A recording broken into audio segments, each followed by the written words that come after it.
My whole life in Washington, I see a lot of acrimonious debates, but the idea you would send someone to prison because you don't like his political views. There's no allegation that you organized January 6th or were there or stormed the Capitol. I mean, this is fully insane. They don't like your politics. They hate your attitude, and they're trying to send you to jail. Did you think this? I didn't think this could happen. We'll start there. Did you think this could happen? 100% I think it happened. Remember, these guys all thought they were going to change China and the Chinese Communist Party. They're taking on the aspects of the authoritarian state and state capitalism combined.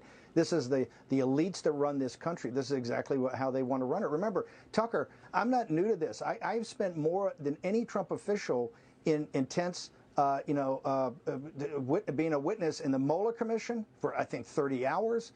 In the House Intelligence Committee, the Senate Intelligence Committee, I had Bill Burke, I had Alex Spiro. Here I had David Schoen. I had top lawyers. They wouldn't even let it be that I could rely on the opinion of my lawyer. Here they took away every possible defense so somebody can have a defensive law. Okay, that's why we didn't even put on a defense. We just had had an opening argument and a closing argument. Tucker, this is where they're going. I mean, you document it better than anybody, but no, people have to understand.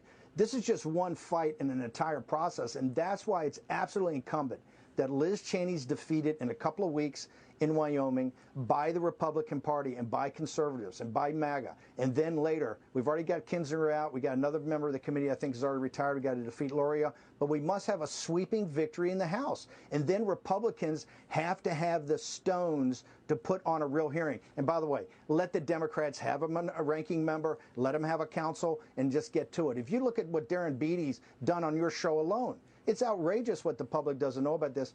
For the good of the system, this has to happen. But in the meantime, you've just been convicted. I mean, how do you feel about going to jail? Are you confident you would be safe there, for example?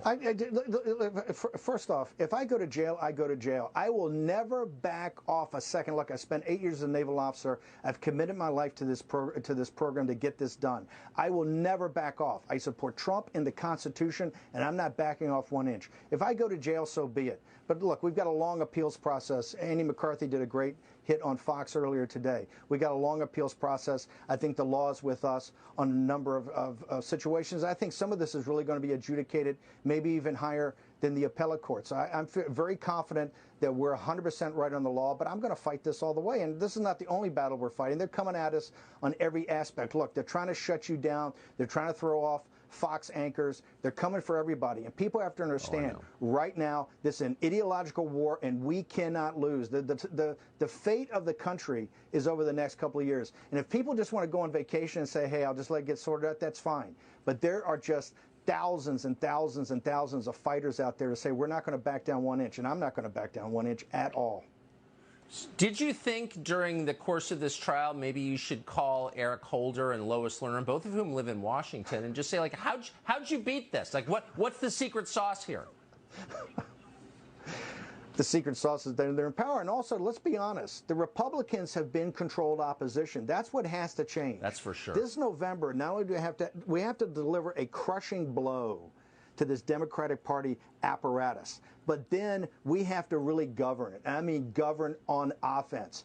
Every committee in the House has to be an oversight committee. We have to go after the Biden administration, which is illegitimate. You can tell they're illegitimate. Look how the Saudis mock us to our face. Look how the Chinese Communist Party have absolutely no respect. They understand he's illegitimate. We have to get in there in January. Every committee's got to be an oversight committee, and we have to have a real January 6th committee, including to get to the staffers now and see about the lies and misrepresentations they put on national television to defame people. I would tell the January 6th staff right now, preserve your documents, because there's going to be a real committee, and this is going to be backed by Republican grassroots voters and MAGA to say, we want to get to the bottom of this for the good of the nation. We have to know everything that went on.